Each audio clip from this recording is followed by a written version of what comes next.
Je pense que tout le monde est tombé sur cette histoire de ce footballeur du PSG qui aurait divorcé de sa femme, celle-ci ne percevant rien dans sa fortune, car celui-ci a légué sa fortune à sa mère. Et ceci me fait revenir à un sujet.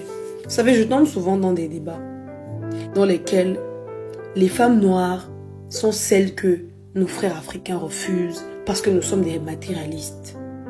Mais prenons des cas des plus célèbres, et je ne ferai pas ici l'unanimité comme d'habitude parce que je ne suis vraiment pas là pour chercher l'amour, mais pour partager une pensée.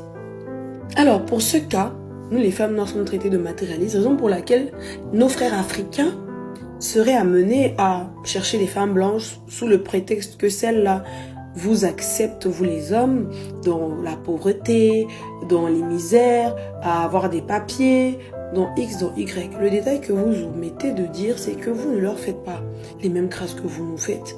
Vous n'avez pas le même toupet. Et même par exemple, quand on prend le cas des poussettes, vous êtes vraiment des papas très attentionnés qui aident même à la maison. Ce n'est pas le cas avec nous. Vous nous marchez dessus. Vous vous permettez de faire tout et n'importe quoi. Voici encore un cas où c'est une femme blanche qui a voulu ruiner un homme. Ça s'est toujours passé comme ça. Vous connaissez combien de femmes noires ont ruiné les hommes? Je prends seulement les cas des plus populaires. Prenons le cas des footballeurs. Quelle femme noire a ruiné son homme? Vous salissez non, hein? Mais vous connaissez la réalité. Elles investissent progressivement sur vous pour avoir le retour derrière. Je le dis comme ça. Et on va me traiter de oui, raciste, le port du cerveau obligatoire, les gars.